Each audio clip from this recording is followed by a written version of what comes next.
for the program. They didn't want the county council just to take it and run wild with it. So with that, there's a time limit. Our tax expires every 7 years. So every 7 years, we have to come back to the voters to continue that same tax that's been in place for almost 28 years. The projects, so when you go to vote, you'll see every single project listed on the ballot. Those projects have to be listed in priority order, which just means the higher projects at the top. More priority, so if funding becomes an issue, the bottom projects are going to be the ones that get cut. This is the big one.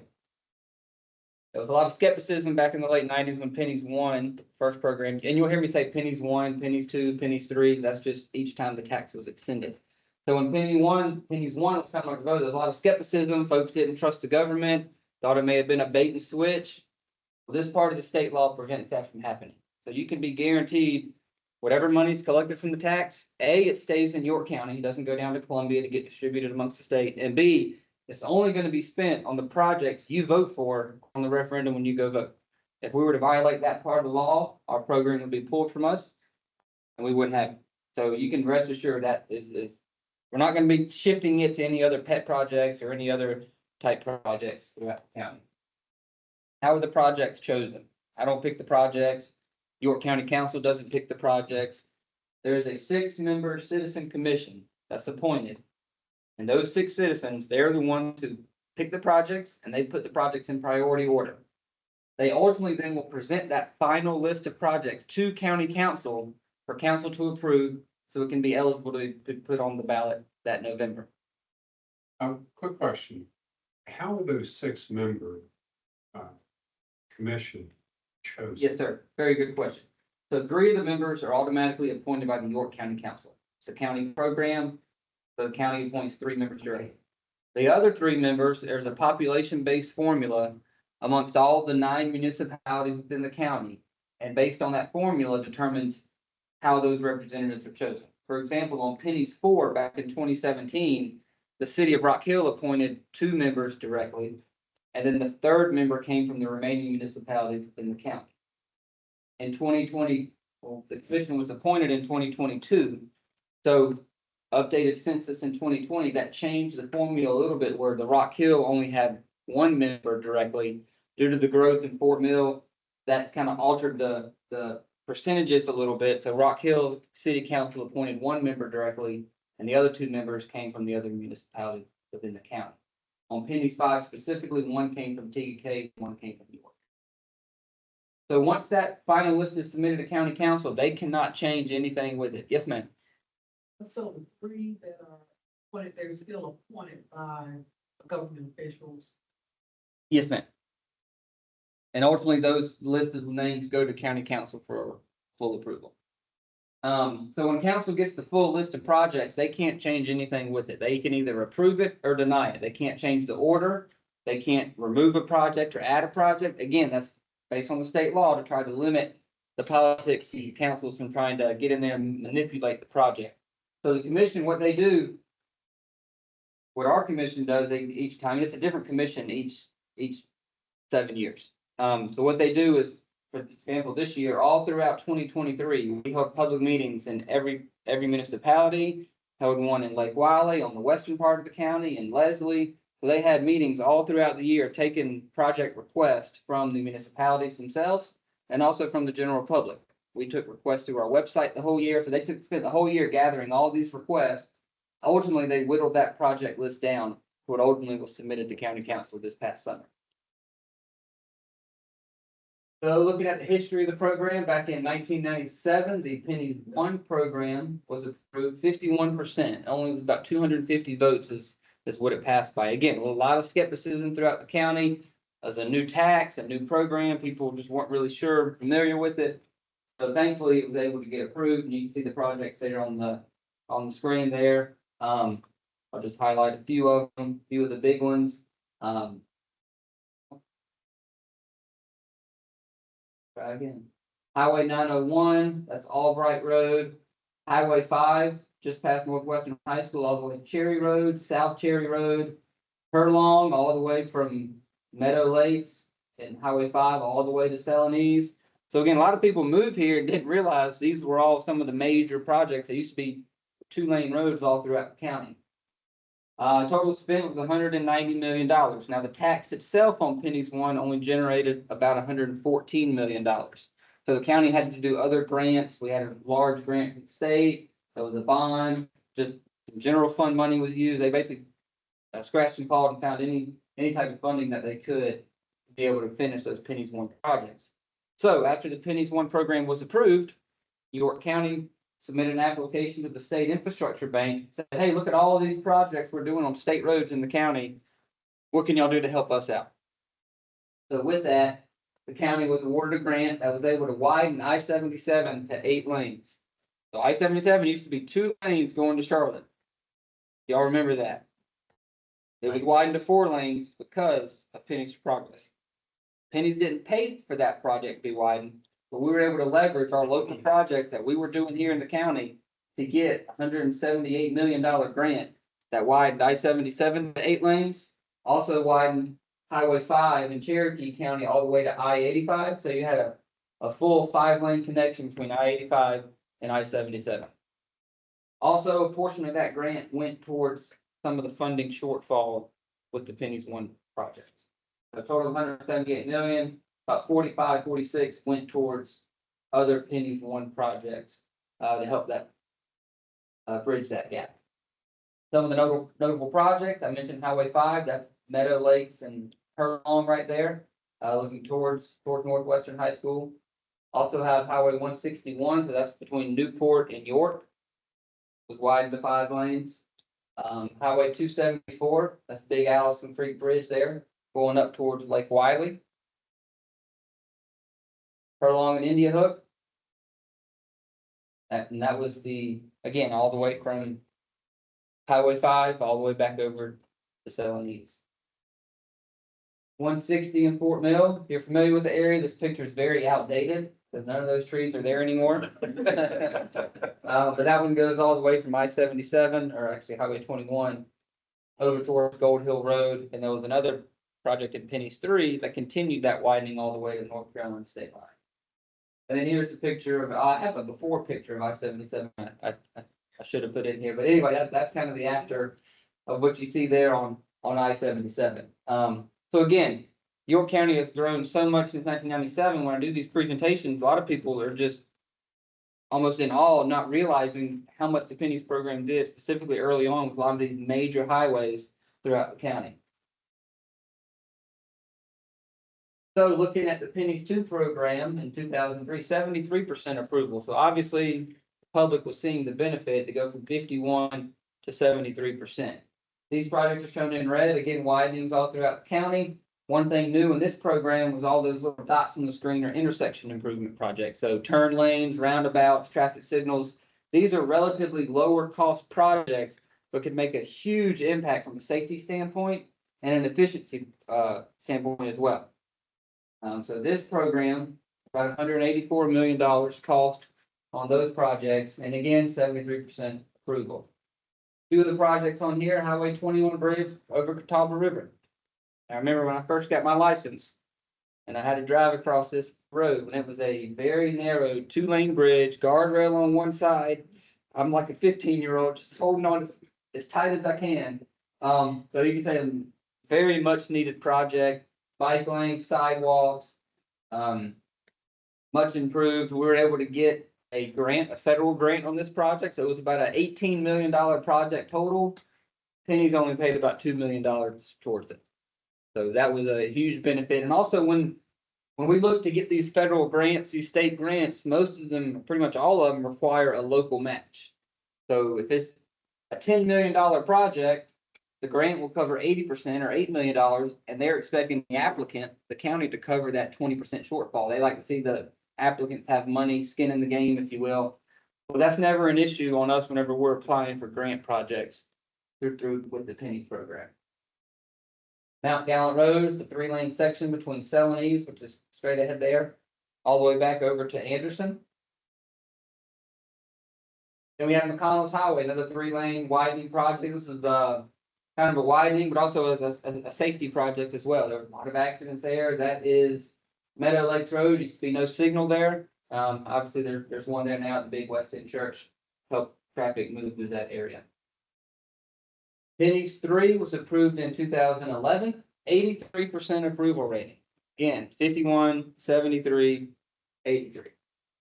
Same thing, intersections, widenings throughout the county. I'll talk about some intersections. Intersection right down the road here, where Anderson tees into Main Street in 21. That was a Pennies project. That was a Pennies 3 project. We were able to partner with SCDOT. They had also identified that intersection. Remember, it used to be the scissor intersection, all skewed on both ends. DOT identified that as a safety need, and they had some safety funds committed to that project. So DOT designed it at their cost, and the county paid for the construction. So it was a good partnership. We were able to save a little bit of money. DOT was able to also get the project built and save some money. So that was a good partnership that we had to be able to get that project constructed. Total cost at $193 million. And a few of the projects on this one, this is Cell River Phase 1. So this is around Paragon Way looking north. I guess that's more northwest up toward Cherry Road up there. 5-lane, bike lanes, curb and gutter. Then we have Constitution Roundabout just outside of downtown. You got Constitution Boulevard. I think that's Columbia, kind of heads over towards Winthrop. This kind of used to be kind of a weird intersection there. So the roundabout helps it function a lot more efficiently. A few other Pennies 3 projects. Riverview Road, it's a 3-lane widening that's currently under construction. That'll add curb and gutter and sidewalk and a center turn lane. Mount Gallant and Twin Lakes Road. Mount Gallant from Celanese, Twin Lakes Road. This project, we're in the middle of right-of-way acquisition now. There's, I believe, over 100 properties that we have to acquire and right-of-way from, so that's a very time-consuming process. And Highway 72, 901 down the Rainbow Road is also under construction right now. Now, this part is broken into it's one big project, but there's kind of two sections. So from 901 down to Rawlsville Road, kind of the break point to go off to South Point High School. We're going to realign Rawlsville Road and put a new traffic signal there. So from 901 to Rawlsville will be a 5-lane widening. Then from Rawlsville down to Rainbow will be a 3-lane widening. It'll be curb and gutter. There'll be a 10-foot multi-use path on one side, sidewalk on the other side. So big improvement for that area. But here's the map of Pennies 4. You can keep up with all the stuff on there. More power to you. But this referendum back in 2017 was voted on at $278 million was the anticipated revenue from the tax. We're actually going to collect close to $340 million from the tax on this program. Now, a lot of that's due to more people moving here, more people in the county, more people shopping, but also just due to inflation. Things cost more, so 1% sales tax is gonna be more on items that cost more. So that's kind of what we're seeing on why that increase is there. One thing I didn't mention earlier about the tax, it's not on non-prepared food. So if you go to the grocery store, it's not going to be included on those type items. But if you go out to eat at a restaurant, it is included there.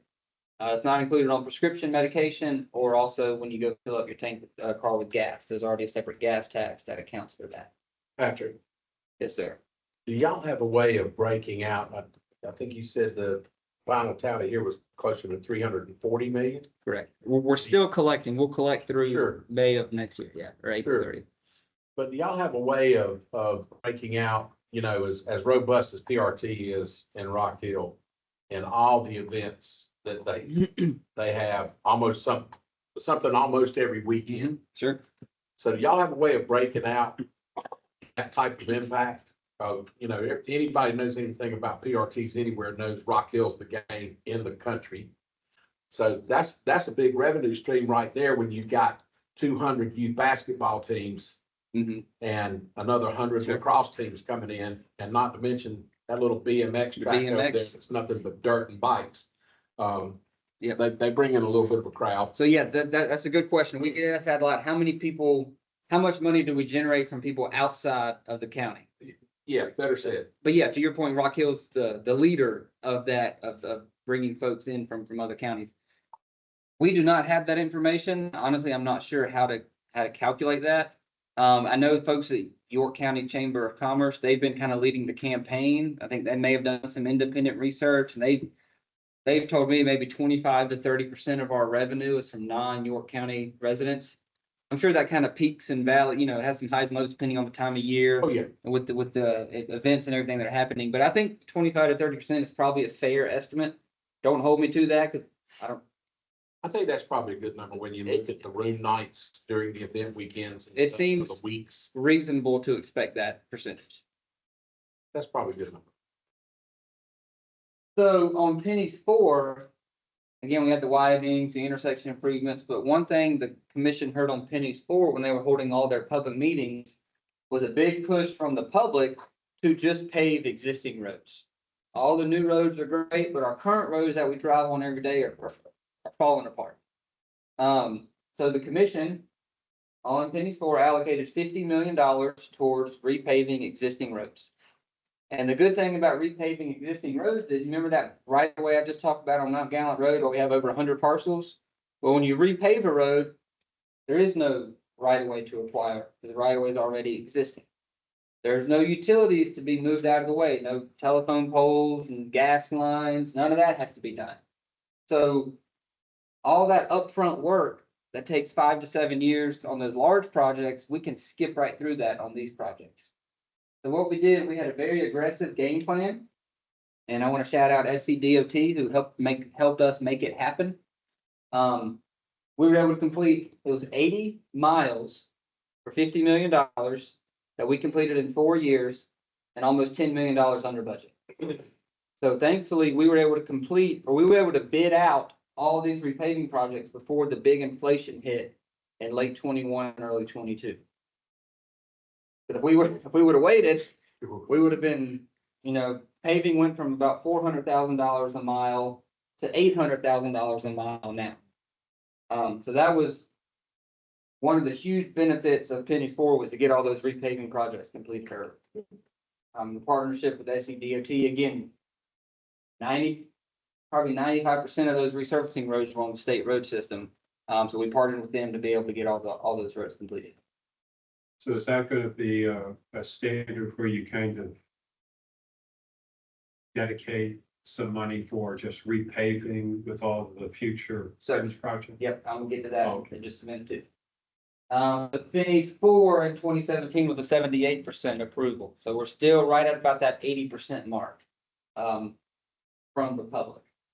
Few of the notable projects on this one, Sail River Road, so we talked about, phase 1 from Celanese down to Paragon Way. Well, this is just gonna pick that up and carry it all the way down to Dave Love Boulevard. We're currently on the back end of right-of-way acquisition. We have final plans we're getting ready to submit to SCDOT for review. Wrapping up our utility coordination and anticipate this project starting construction the latter part of 2025. Also included in that project was Galleria Boulevard. So this is Red River Road right here. Here's the apartments, Honda, Toyota, all the dealerships over there. Walmart and mall up here. So this was included in that project, but we broke it out separate because we knew we could complete it so much faster because it was a much shorter project. It was gonna be a City of Rock Hill road, so we could permit and get everything reviewed through the city, not have to go through DOT. So this one was, like I said, obviously it's already built here. This one opened up, I believe, back in 2022. So again, another good connection, gives folks an opportunity to avoid Dave Love Boulevard. To be able to get to either the mall, apartment complexes, the restaurants, car dealerships, just trying to create that connectivity to give folks alternate routes with having to avoid I-77, excuse me. Yeah, if you're up at Celanese, get on I-77 going down to Dave Love Boulevard. And then once Sail River is widened as well, that'll just make that route even that much more attractive to use. This is the intersection improvement at US 21 and Springdale Road. So one of the big issues with this area, so I-77 is just over here. Currently, the quote off ramp from 21 is basically a neighborhood street. And if you're familiar with the area, there is a huge industrial complex just off the screen here. So you're having all these trucks and equipment, everything coming from I-77 down a neighborhood road. We have all these driveways right on which is essentially a neighborhood street, but it's more of an industrial road. coming over here to these businesses. So what we're doing is we're separating those two. So we're gonna be building a new off-ramp, cul-de-sacing this little side road here. So all these residents don't have to interact with all those large trucks and the heavy equipment coming in and out of there. This one, so this one actually needs a little bit of funding on Pennies 5 in order for us to build it. Right now, we are at the final plan stage. I think we have two or three more properties to right away, but we would like to be able to bid this project in the spring as long as Pennies 5 is approved and hopefully start construction next summer on this project. Flint Hill Street community drainage, if you're familiar, Heckle Boulevard, and Clinton College is over here. So this is a very, very flat area, very, very prone to flooding. So what we've done is gone in there and created some drainage systems. It's very tight through there. Again, look at all these parcels, about 160 parcels that we have to acquire a little bit of right of way from in order to build this project. So we're in the middle of that right of way acquisition phase now. This also needs Pennies 5 funding for construction. But one thing we're doing on this project is because it's so tight of a corridor, instead of putting curb and gutter and all that everywhere, we're doing what's called valley gutter, which is you can pave it with asphalt. So essentially you repave the road and you just pave just a little bit of a little V on the edge of the travel lane, and that can collect the water while not having to put in storm drain pipe. Now there are several areas where we have to put in the pipe, but this is a way to try to limit the impacts to those residents while still being able to collect all the water from the road, funnel it down to a storm drain pipe, ultimately get it down here to the creek. Celanese Cherry intersection, this project is complete. So let's see here, we have Home Depot is gonna be over here. Here's Cherry Road, Cell River, and Celanese right here. So what we did here is we went in and we added 2 left turn lanes from Cherry Road, 2 left turn lanes on Cell River, excuse me, on Celanese, and 2 left turn lanes coming south to turn on the Cell River Road. To really widen that out, add some additional capacity in there, help that signal operate a little more efficiently. Prior to our project, if you remember the area, there was a single left turn lane dedicated, but DOT went in and made this middle lane here was a through lane and a turn lane combined into one. Well, in order to do that, this light has to be red, these people have to be red, and these people have to be red. So this is the only leg of the intersection that has a green light. Well, now that we have dual left turn lanes and no combined through lanes, these people can turn left at the same time these people can turn left. So it makes the signal operate more efficiently, helps people get that through that intersection a little quicker. Pennies 5. So that's on the ballot here in a couple weeks. The Pennies 4 will expire in April of next year, so Pennies 5 needs to be approved for that tax to continue the very next day. Again, it's a continuation, nothing new, whole generation or more folks have been paying it. So here's the project list for Pennies 5. So sir, you mentioned about the repaving projects earlier. Well, again, when the commission was holding their meetings throughout the county, repaving request was one of the big items that they heard. So what they did, of course, costs have drastically increased since 2017. So they allocated $80 million towards repaving projects. Now it's gonna pave about the same amount of miles that was done on Pennies 4, but due to cost increases, it's gonna cost us a little more. I think I have one more. Yeah, so about $411 million is the anticipated revenue we generated from the Pennies 5 tax. So again, there's widening projects and blue dot intersections throughout the county, but all those red lines are the repaving projects. Again, those can happen much quicker.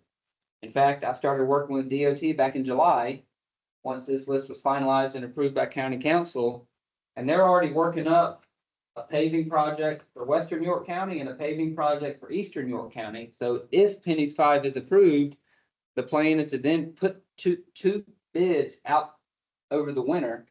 So hopefully in the springtime, we can already be starting construction on some of these repaving roads before the tax even technically begins collecting. So how do we pay for it if we don't, oh, sorry, go I ahead. was gonna say, yeah, I think you're getting ready to answer my question. Because you mentioned you had some additional funds that came in from the sales tax, is that money then used for Pennies 5? Right. So the money collected on a specific program can only go to that program. So we can't use monies from Pennies 4 to work on Pennies 5 projects. But if sales tax revenues are higher than anticipated, are you able to use that surplus Right. for So future they, projects? it has to be, first it has to be used on projects within that referendum. So we've had massive inflation in the last 2.5 years, so a lot of our projects on Pennies 4 are well over budget. I will say, before the inflation hit, the first 5 projects that were completed on Pennies 4 were all under budget. So we did a, not to get too detailed, but a very detailed cost estimating process back in 2016 and 2017, preparing for Pennies 4. It was more of a newer method that really dug in deep on all the projects, and that process was working. Again, 5 for 5 under budget on Pennies 4 projects. Once post-COVID, inflation went through the roof. We're seeing our projects double in cost from 2017 to now.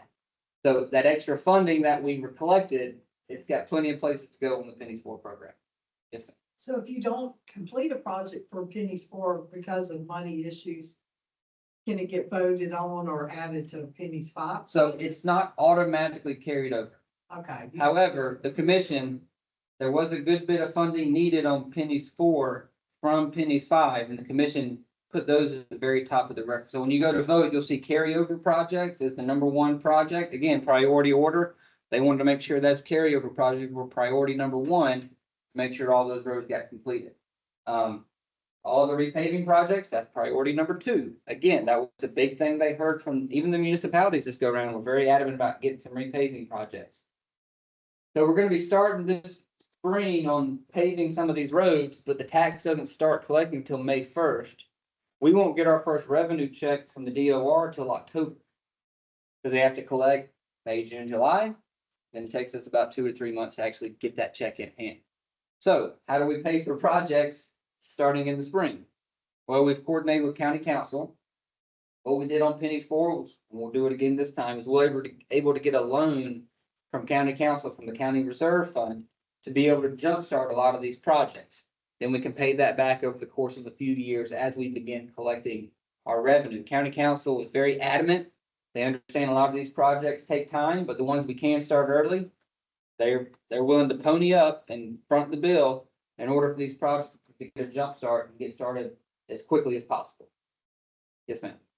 Corridor improvement is what? Corridor improvement. So you have White Street here in downtown Rock Hill. White Street is a very old, beat up street. In fact, the pavement goes over top of the curb, where they just came in and repaved the road, but didn't lower the asphalt level. So now you got 2-3 inches. That didn't impact your drainage. There's curb cracking everywhere. There's sidewalk in dire need. So that's really a corridor project to rebuild that entire road, the curb, the sidewalk. It's beyond repaving. Correct. It's not just a repaving project. That's so we call it a corridor project. The other one is Neely Road. The Neely Road was included on Pennies 4 as a 3-lane widening project. However, it was the very last project on the referendum. And y'all probably didn't pay attention, but there was a little asterisk next to it on the referendum that says basically this project will be completed pending available funding and the completion of all the other projects above it. That project was kind of added on at the commission last minute. It went above the recommended revenue amount at the time, so there was an asterisk. So going back to our public meeting with City of Rock Hill back in 2023, the city said Neely Road is still an important project, but we think instead of widening it to a 3-lane road, what if you just did target intersection improvements along that road? There's a big drainage issue that we're gonna put a bridge at. Rawlsville Road intersects Neely right near South Point High School. Neely on the one end at Crawford, one end at Robertson. So we're gonna have 3 intersection improvement projects along with the bridge in the middle of the road, and we're gonna repave the whole road. So that's why that one's called, labeled under a corridor project. But it's really multiple projects combined into one with the 3 intersections, the bridge, and the repaving. So it won't be wide. It will not be widened. Now, there's some development out there, proposed development that has to install some turn lanes that may do some widening. But it's already a 3-lane road in front of South Point High School. There's a development required to widen, I want to say close to a half a mile of the road to 3 lanes. So the city felt like the money would be better spent kind of hitting those target intersections, address the drainage issue that's over there with the bridge. So when we were looking at the budgeting, it's about half the cost to do what we're doing here versus just saying, just widen the whole road. So we felt the city and the commission felt like that was a better use of the funds to do the targeted improvements along the road. So the development that wanted it widened, what's the status of that? There is a subdivision development that was planning to go, a housing development on Neely Road, and as part of their traffic study that they had to complete through the city, it identified some turn lanes that needed to be built on Neely Road to turn into their subdivision. I'm not sure the status on that. I don't think they've moved forward with building those turn lanes yet. But that's a requirement of if the development comes and builds, they have to build those turn lanes on Neely Road.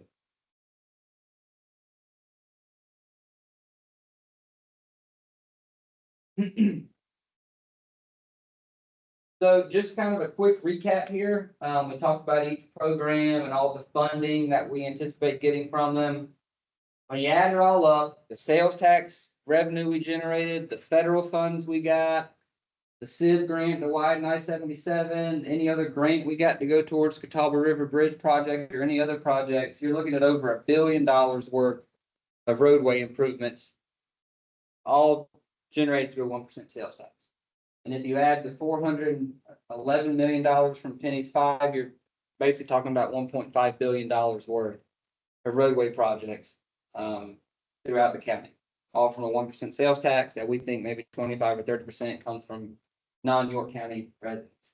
As I mentioned, we were the first county in the state to impose this capital project sales tax.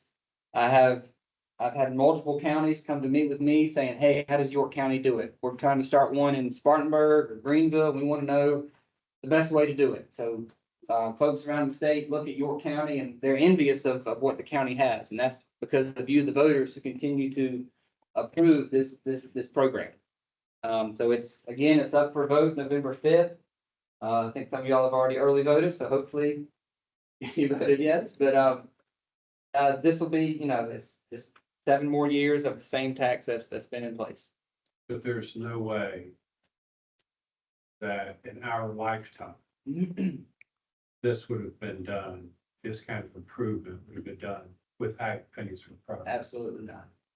I think going back to 1996, there was about $15 or $20 million of planned improvements for the next 20 years in York County, as far as widening and major projects. Now, more has been done in that time. At the time, those were the funded project on the 20-year plan. So yes, I mean, you just look at this map, and that really tells you all you need to know. And Jacob, another thing too, the partnership with South Carolina DOT and now retired Secretary of Transportation Christy Hall, her agenda on expanding our interstates, rehabbing our infrastructure, and resurfacing projects, safety, widening our farm to market shoulders, or fatalities were high in South Carolina, and they are diminishing. Everything that York County's done has fallen right in the blueprint that Christie established, and now Justin Powell, who was her protege basically when she retired in March. Justin's in. He's awesome. Okay, so this is going to continue. Christie was best Secretary of Transportation this state's ever seen, bar none. Okay, and her record shows it. But she was a trailblazer, and it just as luck would have it, York County was already in place before Christie was in place as Secretary of Transportation. But a lot of her stuff came from what York County's vision was. The general public don't tend to know that. Okay. But for those of us who work with DOT and stuff, and by the way, rock is a good thing, just so you know, And yes, we have gone up in price. So, but, It's called Rock Hill for a reason. it's called Lowry's Quarry for a reason. So. And by the way, we're getting ready to drop $20 million on a new plant out there starting next year. So we got a lot more growing to do to keep up with this. Yep, and it's really, Pennies is playing keep up. Yeah, We're nowhere near getting ahead of where we Oh, need to no. be. I mean, we could spend $1 billion worth of projects easy. Especially in Rock Hill and Fort Mill alone. So yeah, I don't think we're ever gonna get ahead of the growth, but it's about just playing keep up with the growth. Yeah. You're talking about DOT, they have, most of y'all probably aware, they did a big gas tax increase back in 2017, I believe. It was a 12-cent increase, staggered over, I think, 6 years, 2 cents a year for 6 years. Yep. And they had a lot of that was bridge replacement. The bridges in the state are awful. A lot of interstate widenings, rural safety programs. So you've probably seen a lot of the rumble strips on the side, the shoulder widenings, the tree clearing on the sides. rails. Yep, and repaving projects. One thing that did not include was highway widening projects. There are no highways in this entire state that DOT is widening right now. The only way a road gets widened in York County is Pennies for Progress. So are they just clearing, like, right away? I noticed that at Rawsville on Saluda, a lot of clearing away back to a certain point, That is our widening project on Highway 72 that's under construction right now. Yes, ma'am. it started with something. Started in July. Yes, ma'am. That's correct. So yeah, I can't say enough good things about it. We have good partnership with DOT, but they can't do it all. Right. Some people think, well, it's their roads, they should just do it anyway. We shouldn't have to do it. Well, if we don't do it, nothing's gonna get done. So I have another question for you. I know Georgetown County's getting ready to vote on, I don't think they call it Pennies for Progress, but similar thing. So when you go on that next door neighbor, some people are going, oh, no, they're not, they're gonna take the money, put it here, there, and everywhere. Does each county have to go abide by the same rules that It's a the state, money from here has to be spent on whatever projects they have? if they're doing the capital project sales tax program, it's the same law throughout the whole state. So again, that could be some fear mongering or some folks, again, in the late 90s, when Pennies One was coming up, people thought the same thing. Oh, it's the bait and switch. They're just gonna put the money wherever they want to. So that could be some concerns from the residents down there, but this program only on the projects that are voted on. Part of the reason some of this hadn't passed in other counties, and it's been on their ballots several times, several upstate counties, is because they bicker over how the money's gonna be spent on this agenda item or that agenda item, and it doesn't fall within the parameters set by law. And so between all the bickering back and forth, it's real easy to shoot it down at the polls. And I think, was it Anderson County that failed?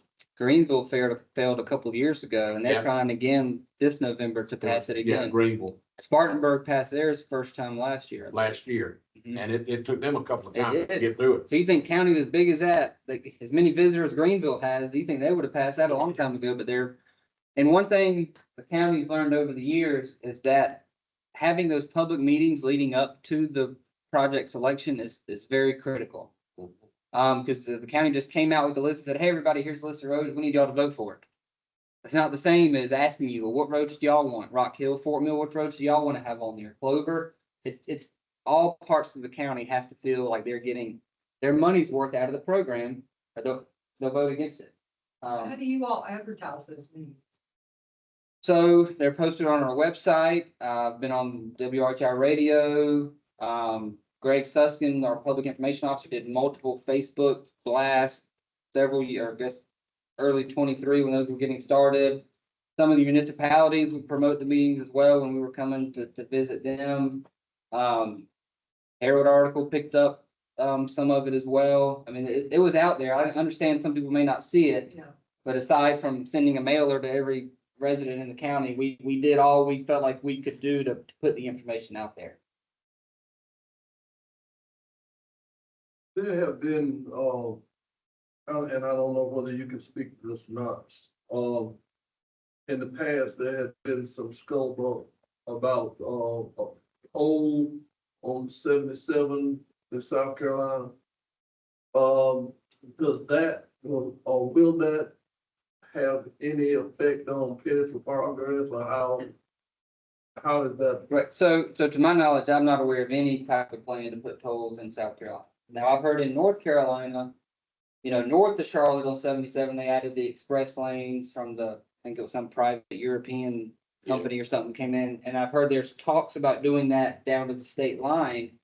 But remember, when you cross over the state line, it's only a 3-lane interstate in each direction, whereas 4 lanes in each direction in South Carolina. That's where the bottleneck comes from when everybody gets up to 485 and you lose the lane. So I honestly, I hadn't even heard of that option in South Carolina to add any tolls. I know on the DOT long range plan, there's plans pending funding to widen 77 down to Richburg, which is exit 65. So where, I guess exit 75 Porter Road, where it kind of narrows back down. Continue that down to Richburg, which is another 10 miles or so. Now that's on their, probably 20-year plan. They're not designing, they're not doing that now, but that's long range plan. But I haven't heard anything about tolls in South Carolina. They still planning to redo all the exits on 77? So exit 85 is currently under construction. The county did submit another state infrastructure bank application a few years back. We were awarded funding on exit 85, which is under construction. We were awarded funding on exit 82, which is currently being analyzed for a design alternative. Now, when we got our grant back in 2020, the prices of things were much different than they are now. No design was done, no traffic study was done, so we didn't know what the design alternative was going to be. So fast forward 4 years, we have some design alternatives in place, but the cost is significantly more than what we received from the grant. So we're kind of in some middle ground, trying to, determine what's the alternative, how much is it going to cost, and how can we pay for it. And then also we received a grant for exit 90 Carowinds Boulevard as well. Same situation. Pricing was much different a few years back when we were awarded the grant. So, stay tuned. I mean, it's exit 82. It's further along than Carowinds, so that one's will be the next in line, pending the funding for it. Question about funding and how you define the project. So with all the Pennies projects, that is for planning, right of ways, asphalt, everything. Has Pennies or Department of Transportation ever, we'll say, severed and go, we want to fund all the planning, all the right of way acquisitions first? That will be phase A of the project. And then the next wave will be the actual asphalt. So for the Does that first, make any sense? yeah, at all? so for the first time, there's a project on Pennies 5 that's doing that exact same thing. So when the commission was putting their project list together, of course, there was billions of dollars worth of projects that were worthy projects that could have made the final list. When they were selecting all the projects, they got down to project in Fort Mill Southern Bypass. So if you go across the Catawba River, take a right, that turns you into Spratt Street, which ultimately turns into the Fort Mill Parkway, loops around Fort Mill, crosses 160, goes up to Gold Hill Road. So part of that project, this was like a $60 million project, what we estimated it to be. I don't remember the exact number, but it was very, very expensive. Well, there wasn't enough funding available based on all the other needs in the county to do that full project. Well, they said, is why don't we just allocate enough money to design it and buy any right of way that's needed? That process takes about 5 to 7 years to do. That way, when Penny 6 rolls around, every politician's favorite word, a shovel-ready project. That's the intent for the Fort Mill Parkway. This section right here is that the design will be completed, the right of way will be bought, everything will be approved, ready to go. Couple things with that. A, it's not gonna affect our schedule, because again, it's gonna take that long just to get to the point to start construction. And B, Once we have a full set of plans, we're gonna have a much better idea of what that construction cost is gonna be. Because right now, in 2023, last year, we're projecting what these projects are gonna cost 7 years from now. An example would be, say you and your family want to build a house. But you're gonna build it in 7 years. How much is it gonna cost you? I'll tell you, it's a 2-story house and that's it. 3 bedrooms, 4 bedrooms, 3 baths. How much is lumber gonna be?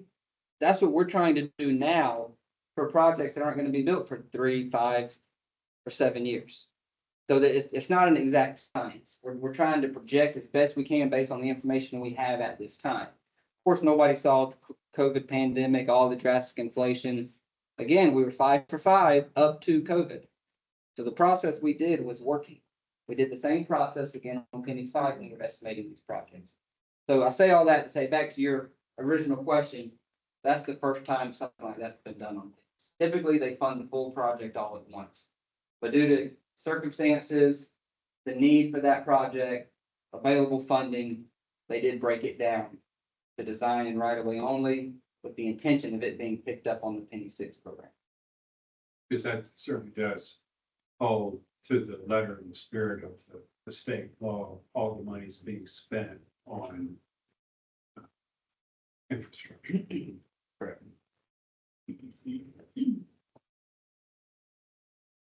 Anything else?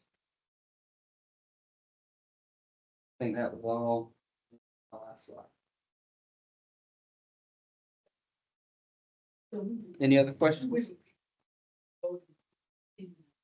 To continue.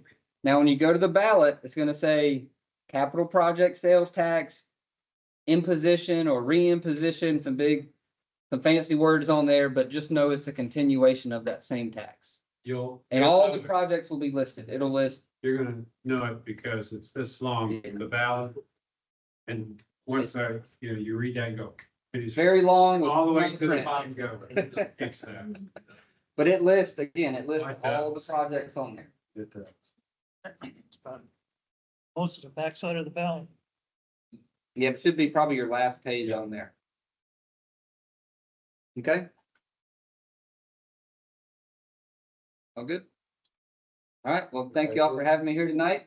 I can't tell you to vote yes, because the county can't campaign for it, but I can tell you what'll happen if you don't vote. Thank you all for having me.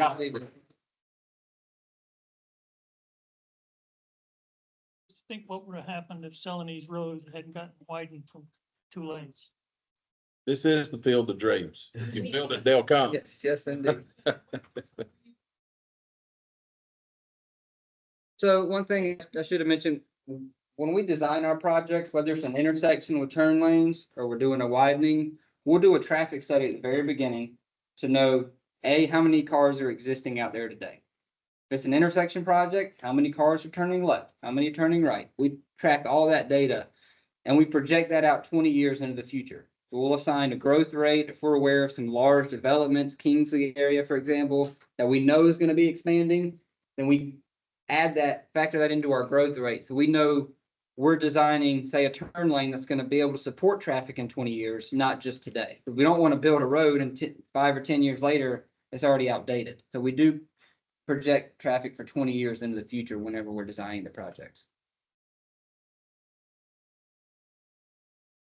And right now, we are kind of tracking with the,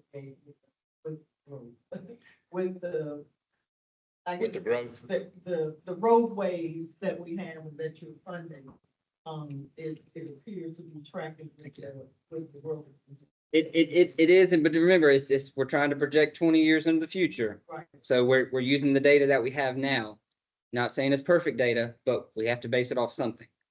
But what we're experiencing now is projections from the past. Correct. And so, drive up whatever street, White Street, you come to the roundabout, those are things that were projected. Correct. In the past because of the Right. growth that was Yes. anticipated in that area. Mhm. Have y'all done pretty good keeping up with it, or you had a year or a time to where you go, oh, wow, we really underestimated growth? Off the top of my head, I can't think of anything specifically. Now, there may be projects that maybe last 15 years instead of 20 because the growth ended up being more than we anticipated. But never like something drastic like that where we build it and a few years later, we're like, oh my gosh, what did we do? Yeah. Except maybe Fort Mill. Yeah. They Well, just, when you they get, just kept filling the bucket. you get 9 schools on one road, Yeah, it's, you're gonna have issues. yeah. So, some people listen, some people learn. So, Yep. Very good. all right. Well, thank y'all for having me tonight. Thank you, Patrick. Good to see you. Man. Good talk. Yes, sir. See you. later. Okay. All right. So, I hope y'all found that helpful. Please share it with your friends and stuff and get them on, if they're not sure. I thought some of the comments about some of the things that, the naysayers and stuff are saying. You're gonna find good and bad everywhere, right? Okay, so, inform people, especially with today's technology. There's a lot of information out there. You can go on the Pennies website and get as much detail as you want. Some of it's good bedtime material. Okay, but some of it's really good as far as, wow, I didn't know that. Okay, so just a little side note there. If you had not signed in tonight, please sign in before you leave so that we've got a record of your attendance. Anything else? Cool. Well, thank you guys so much for spending some time with us. We'll see you in a few weeks. Be safe going home.